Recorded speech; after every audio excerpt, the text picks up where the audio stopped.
자, 이제 바이트로 갑시다. 바이트를 해주시고요.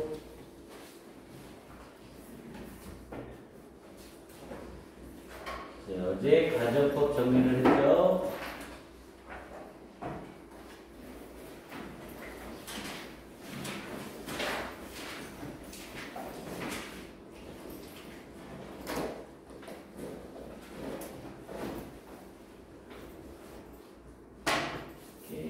가정법 예문을 보겠습니다.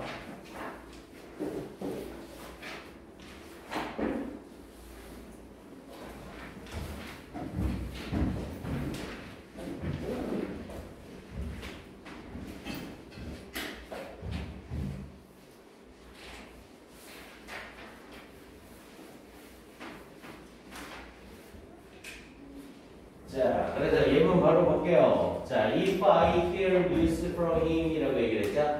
만약 내가 듣는다면, 그러면서 news를 from him, 그로부터 듣는다면, I will call, 나는 전화를 할 거다. You right away, 너에게 즉시 전화를 할 거다.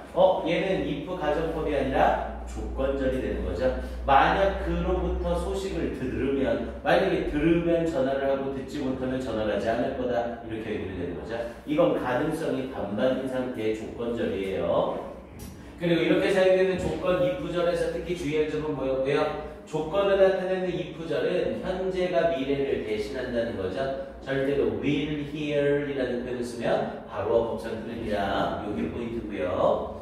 자, 그 다음 밑에 건 가정법이죠. If I were you, 어라, if절 속에 동사의 과거형을 썼네. 거기에 비동사를 was가 아니라 were로 썼죠. 그럼 이건 100% 가정법. 내가 너일 수는 없잖아요. 그래서 만약 내가 너라면 I would ask, 나는 요청할 것이다. A lawyer, 변호사에게 for good advice, 좋은 충고를 요청할 것이다. 이 선생님은 어떻게 딱 보자마자 ask를 질문하다가 아니라 요청하다로 해석을 하세요. 원래 ask는 질문하다라는 의미인데 ask 뒤에 투부정사가 보이거나 전치사 for가 달라붙어 있으면 이때 ask는 100% 요청하다 이 뜻이 됩니다. ask 뒤에 투부정사나 전치사 for가 보이면 요청하다. 오케이. 그리고 이제 밑에 부분으로 이어져서 바로 예문 들어갑니다. 자, 밑에 예문에서는 자, if you had라고 얘기를 했죠. 어제 다 싹 정리를 했으니까 자, if를 썼는데 if절에 had를 썼죠. 그럼 가정법 과거. 그럼 머릿속에 우쿠슈마 동사 원형이 떠올라야 돼요. 그래서 if we had a computer, 만약 우리가 컴퓨터를 가지고 있다면 we could work, 우리가 일할 수 있을 텐데 this out much quicker 라고 얘기를 했죠. 그래서 this out, 여기서의 out은 work랑 걸리는 거예요. work out은 해결하다 라는 뜻이고요. 그래서 이 일을 해결할 수 있을 텐데 much quicker, 비교급 앞에 much 썼으니까 얘는 훨씬이라는 뜻으로 비교급 강조고요. 훨씬 더 빨리 이것을 해결할 수 있을 텐데 그럼 실제로 우리는 컴퓨터가 있는 거야 없는 거야? 없는 거죠. 그래서 빠르게 해결할 수 있다 없다? 없다. 이 의미가 자동으로 들어가는 거고요. 자, 밑에 건 이번엔 if절에 had pp네요. 그럼 머릿속에 우쿠슈마 have pp 대신 혼합가정법의 가능성을 열어놔야 된다고 했고요. 그래서 if I had time, if I had time, 만약 내가 시간을 가지고 있다면 I would have gone, 내가 갈 텐데 to the party, 파티에 last night, 지난밤 파티에 소리 갔을 텐데 라고 해석이 되는 거죠. 과거 사실의 반대로 시간이 없어서 결국 나는 파티에 간 거야 못 간 거야? 못 간 거죠. 자, 밑에 건 if you hadn't missed, hadn't missed로 역시 had pp 쓴 거죠. 만약 당신이 hadn't missed your flight, 당신의 비행기를 놓치지 않았다면 you would be in Singapore now 라고 얘기했죠. 문장 끄트머리에 now가 들어가 있죠. 그럼 무슨 가정법? 혼합가정법. 네가 과거에 너의 비행편을 놓치지 않았다면 당신은 지금 싱가포르에 있을 텐데 그럼 과거의 비행기를 놓쳐서 지금 너는 싱가포르에 있다 없다? 없다. 이렇게 얘기를 하고 있는 거죠. 됐습니까? 오케이. 자, 그 다음 밑에 네 번째 걸로 바로 들어가서요. 자, 얘는 가정법 미래라고 해서 어제 선생님이 간략하게 해석 정도로만 알고 있으면 된다고 했죠. 자, if the sun were to, 당연히 if 전에 was 썼으니까 if 가정법 과거의 개념이고요. 하지만 투부정사를 쓰는 순간 실현 가능성이 없는 걸 얘기할 때 쓰는 거라고 했죠. 그래서 if the sun were to rise in the west, 만약 태양이 서쪽에서 뜬다면, 서쪽에서 뜰 가능성이 없잖아요. 그래서 I would change my mind. 나는 나의 마음을 바꿀 것이다. 야, 그럼 결국 이 사람은 마음을 바꾸겠다는 거야? 안 바꾸겠다는 거야? 안 바꾸겠다는 거죠. 오케이. 자, 밑에 거는 우리가 어제 다 정리했으니 공부하셔도 되겠고요. 자, 다음 페이지로 가서 wish 가정법과 as if 가정법이요. 자, I wish라고 하면서 뭐라면 좋을 텐데 I knew라고 하면서 뒤에 동사 과거형을 썼죠? 그럼 이건 주어 wish 가정법 과거. 주어 wish 가정법 과거는 언제 사실의 반대? wish와 같은 시제의 반대. 그럼 이건 현재 사실의 반대죠? 그래서 I knew Jacob's phone number. 제이콥의 전화번호를 알면 좋을 텐데 그럼 실제로 알아볼라? 모른다는 말이고요. 자, 밑에 거는 I wish 쓰면서 hadn't taken을 썼죠? 그럼 이건 주어 wish 가정법 과거 완료네요. 주어 wish 가정법 과거 완료는 언제 사실의 반대? wish보다 한 시제 과거 사실의 반대. 앞에 wish가 현재니까 과거 사실의 반대인 거죠. 그래서 I hadn't eaten so much cake. 그렇게나 많은 케이크를 먹지 말았으면 좋았을 텐데 그럼 케이크를 많이 먹었다는 거야? 안 먹었다는 거야? 많이 먹었다는 거죠. 그래서 많이 먹지 않았었다면 좋았을 텐데 근데 많이 먹었어. 이런 의미가 들어가는 거고요. 자, 밑에 예문으로 바로 들어가서요. as if 가정법이죠. 자, you talk라고 하면서 당신은 말합니다. as if 쓰면서 뒤에 과거 동사 썼네요. 당연히 as if는 as thought와 똑같은 뜻이라고 했고요. 해석은 마치 뭐뭐처럼. 그런데 앞에 있는 본동사가 현재죠? as if 가정법 과거는 본동사와 같은 시제의 반대. 그래서 당신은 말합니다. 마치 당신이 알고 있는 것처럼. great deal은 한 단어로 much하고 똑같은 뜻이고요. 그래서 많은 것을 알고 있는 것처럼 말합니다. about this, 이것에 대해서. 하지만 당신은 많은 것을 알고 있다, 모르고 있다? 모르고 있다. 이렇게 얘기하는 거고요.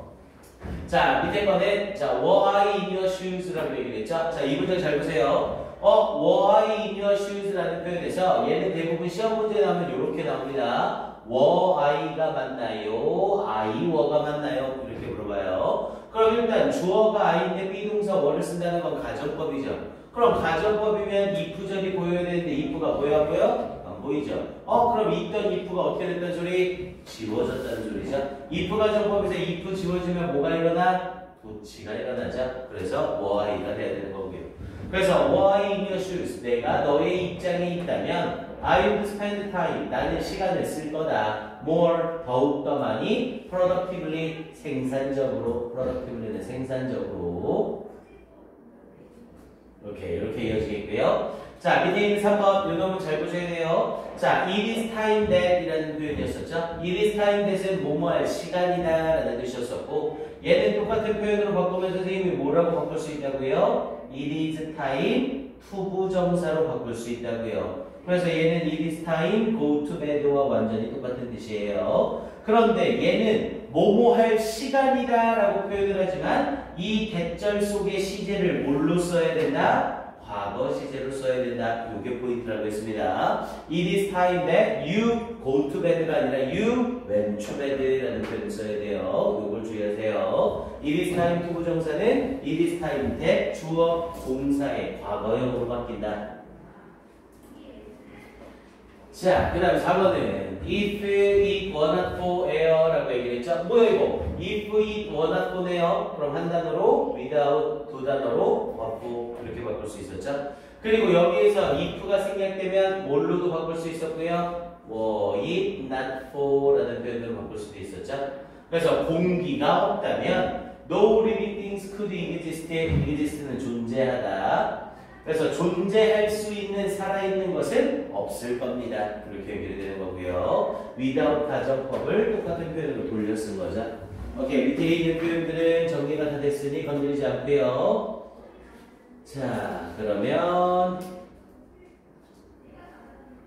54부터 59까지가 목요일까지 숙제로 나가겠네요. 54부터 59까지 풀고 채점.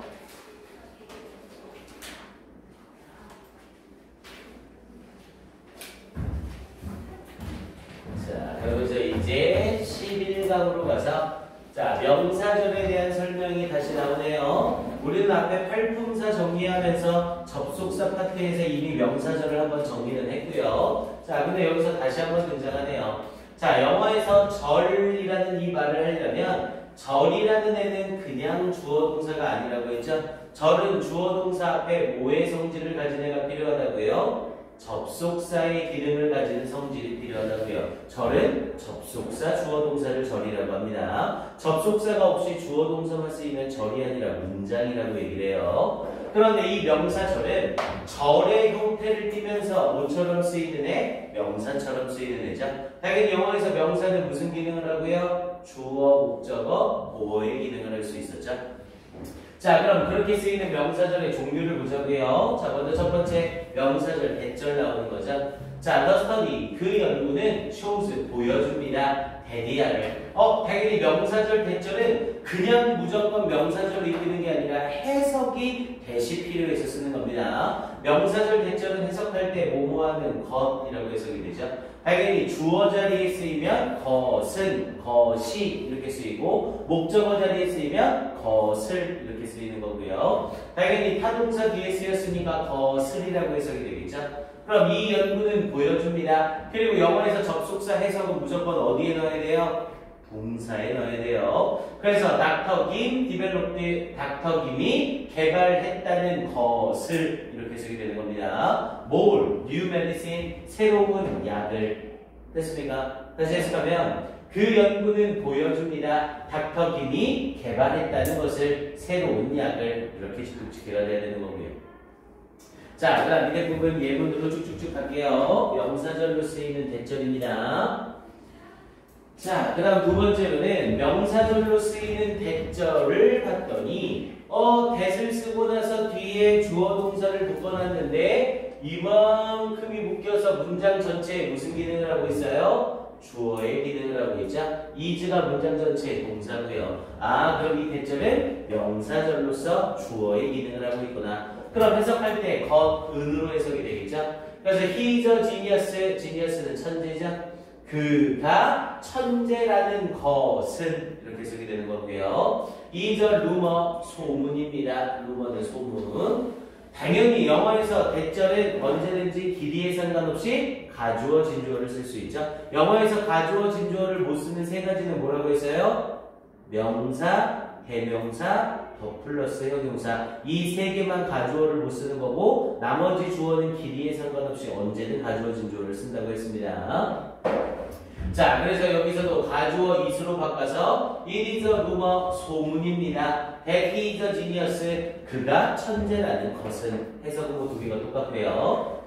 자, 밑에 건 the truth is that 이라고 얘기를 했죠. 봐봐요 얘들아, is라는 비동사 썼죠. 우리 비동사는 대표적인 몇 형식 동사? 이형식 동사. 그럼 당연히 뒤에 주격 보어가 와야 되죠. 근데 주격 보어 자리에 명사절 대절을 쓴 거네요. 그러면 얘는 보어로 쓰이면서 명사절 대절이잖아요. 우리 영어에서 주격 보어 자리에 명사를 쓰게 되면 이 주격 보어 명사와 앞에 있는 주어는 완전히 똑같아지는 현상이 일어나죠. 그래서 the truth, 진실은 그녀가 be aware로 보는 뭐뭐를 알다라는 뜻이고요. 진실은 그녀가 비밀을 안다는 것입니다. 이렇게 연결되는 거죠. 그래서 주어를 썼는데 주어 뒤에 비동사 쓰고 그 뒤에 대절을 쓰면 얘는 해석법을 꼭 알고 계셔야 돼요. 당연히 이때 that은 접속사라 뒤에 완전한 문장이 나오고요. 해석할 때 이 주어는 이 주어가 동사하는 것이다. 이렇게 해석이 들어갑니다. 비동사 뒤에 대절이 나오면 얘는 해석할 때 항상 주어는 주어가 동사하는 것이다. 이렇게 연결이 돼요. 뭐 뒤에 더 붙어있는 건 이 이후에 해석을 하시면 됩니다. 그래서 얘도 진실은 그녀가 알고 있다는 것입니다. 더 시크릿, 비밀을. 이렇게 해석이 들어가는 거고요. 됐습니까? 자, 그 다음 밑에 I wonder라는 표현을 쓰면서 wonder는 궁금해하다라는 뜻의 타동사죠. 우리 타동사를 쓰고 타동사 뒤에 if가 나왔다. 그럼 이때 if는 마냥 뭐만 답변이 아니라 명사절 if였죠. 명사절로 쓰이는 if는 이렇게 무조건 타동사 뒤에서만 사용이 되고요. 해석은 뭐뭐인지 아닌지 또는 뭐뭐 하는지 하지 않는지라는 표현으로 쓰였고요. 그래서 나는 궁금합니다. You are invited. 당신이 초대되어졌는지 아닌지. 어디에? To the party. 그 파티에. 그리고 이때 if는 당연히 접속사 whether로 바꿔도 완전히 똑같은 뜻이고요. 그리고 한 가지 더 주의할 점은 뭐라고 했어요? 명사절로 쓰이는 if절은 시제가 미래라면 will이 꼭 들어가야 된다고 했습니다. 우리 아까 조건절 if는 will을 절대 못 쓴다고 했죠? 하지만 명사절 if는 시제가 미래면 will을 꼭 써야 돼요. 요거 주의해 놓으시고요. 오케이. 그리고 밑에 부분에 자, 조금 어려운 접속사 대신이다. 자, 얘는 동격 접속사라고 불려지는 애죠. 자, 대신하는 애가 접속사로 쓰일 때 동격 접속사라는 의미로 사용될 수 있어요. 자, 이 동격 접속사는 이 동격 접속사 대답에 항상 명사가 나와 있고요. 이 명사와 뒤에 있는 대절의 내용이 완전히 똑같아지는 거예요. 당연히 이렇게 쓰이는 동격 접속사 대신 접속사나 뒤에 모든 걸 다 갖춘 완전한 문장이 와야 되고요. 원래는 대절의 내용과 앞에 명사가 똑같은 거죠. 근데 그냥 명사처럼 해석하면 해석이 꼬여요. 그래서 동격 접속사 대신 뒤에 나오는 동사를 모처럼 형용사처럼 해석을 해줍니다. 그래서 해석할 땐 마치 이 대절이 앞에 명사를 꾸며주는 것처럼 해석을 해주셔야 돼요. 그래서 some participants 몇몇 참가자들은 mention은 언급하다라는 뜻이었고요. 언급했습니다. The fact 그 사실을 언급했습니다. 근데 어떤 사실? The presentation 그 발표가 presentation은 발표죠. 그 발표가 was good 좋았다는 사실을 언급했습니다. 이렇게 연결되는 거고요. 이해됩니까? 발표가 좋았다는 것 그게 바로 사실 이거라는 동격 접속사 대신에 해석할 땐 마치 앞에 명사를 수식해주는 것처럼 해석을 한다고요. 그리고 이 동격 접속사는 대부분 앞에 나오는 이 명사가 추상명사로 쓰이는 경우가 많아요. 우리 추상명사라고 부르는 건 뭐예요? 중학교 때 그림 그려라고 할 때 추상화 그려라고 하면 눈에 보이는 게 아니라 상상해서 그리는 거죠. 그러니까 추상명사라는 애는 명사라는 품사는 가지고 있는데 눈에는 안 보이는 거예요. 사실, 진실, 뉴스, 소식, 정보 이런 애들은 명사로는 들어가지만 우리 눈에 딱 보이는 건 아니잖아요. 이런 애들을 추상명사라고 합니다. 대부분 추상명사 뒤에 대를 쓰고 완전한 문장이 나오면 동격 접속사 대수로 사용이 돼요. 오케이. 그 다음 밑에 부분에 명사절이 주어로 사용이 되는 경우는 당연히 대절과 외더절 여기는 지금 접속사 파트만 정리하고 있는 겁니다. 접속사 중에 명사절로 쓰일 수 있는 건 딱 3개 that, if, whether 이 3개밖에 없던 거죠. 하지만 우리 명사절이 보어절로 쓰일 때는 역시 대절이나 외더절 당연히 대시 들어갈 때랑 whether가 들어갈 때는 해석이 다른 거죠. 대는 주어가 동사한 것, whether는 주어가 동사인지 아닌지 이렇게 해석이 되는 거고요. 명사절이 목적어로 쓰일 땐 that, if, whether절을 다 쓸 수 있죠. if 명사절은 오로지 타동사 뒤에서만 쓰인다는 거 주의하시고요. 동격의 명사절은 앞에 명사를 쓰고 대절을 쓴다. 이때 명사는 대부분 추상명사다. 이렇게까지 정리를 해두셔야 됩니다. 오케이. 다음으로 넘어가서 자 이제 접속사가 아닌데 명사절을 이끄는 경우예요. 자 먼저 I don't know라고 얘기하면서 나는 모릅니다. 당연히 know가 타동사니까 뒤에 목적어가 필요하죠. 근데 목적어가 필요한 자리에 의, 주, 동이라는 애를 사용하고 있죠. 영어에서 의, 주, 동의 순서를 사용하는 애를 간접의문문이라고 불렀고요. 간접의문문 해석할 때 의문사하게 주어가 동사 하는지라고 해석이 되죠. 그래서 나는 모릅니다. Who you are 당신이 누구인지를 모릅니다. 이렇게 연결되는 거고요. 간접의문문이라는 애들은 항상 문장에서 무슨 순서로 의주, 동의 순서로 우리 그래서 앞에서 정리는 했지만 의문문이라는 애는 크게 2가지로 나뉘어져서 직접 의문문이라는 애들과 간접 의문문이라는 애들로 나뉘어졌죠. 자, 직접 의문문과 간접 의문문의 차이는 직접 의문문은 그냥 얘가 하나의 문장이에요. 그에 반해서 간접 의문문이라는 애는 한 문장 속의 뭘로 쓰일 때 주어나 목적어나 보어의 역할을 하고 있을 때 이때 간접 의문문을 쓰는 거라고 했죠. 지금 여기 있는 이 간접 의문문은 한 문장 속에 목적어 기능을 하고 있는 거죠. 그래서 직접 의문문은 어순이 어떻게 됐었고요? 의, 동, 주의 순서가 됐었고 그에 반해서 간접 의문문의 어순은 의, 주, 동의 순서가 됐었고 요 순서의 차이를 꼭 기억하셔야 됩니다. 중간고사 때 100% 나올 거예요. 자, 그래서 밑에 예문 보시면 He realized 그는 깨달았습니다. realize는 깨닫다라는 의미의 타동사죠. 그럼 당연히 타동사 뒤에 목적어가 필요하고요. 그 목적어의 역할을 의문문이 하고 있네요. 한 문장 속에 목적어 역할을 하는 의문문이니까 간접 의문문을 써야 되죠. 그래서 how serious까지가 의, 그리고 the problem이 주, was가 동으로 쓰이는 간접 의문문. 원래 이 serious는 was 뒤에 있었던 거죠. was 뒤에 serious가 이렇게 있었던 건데 의문사 how의 수식을 받아서 앞으로 빨려 나간 겁니다. 그래서 의주동 자체도 중요하지만 이렇게도 시험에 잘 나와요. 이때 serious에 ly를 붙여서 seriously 부사 만들어 놓고 맞냐 틀리냐를 물어보는 문제도 잘 나옵니다. 당연히 ly 붙이면 돼요, 안 돼요? 당연히 안 되죠. 원래 was에 걸리는 보어로 쓰이는 형용사였던 애잖아요. 그러니까 ly를 붙여서 부사가 돼버리면 보어가 없어지기 때문에 ly를 절대로 못 붙입니다. 이해돼요? 방금 한 말? 이해됩니까? 오케이. 여기까지 확인해 봅시다. 오케이. 오늘은 여기까지. 자, 그리고 바로 단어 시험을 볼게요.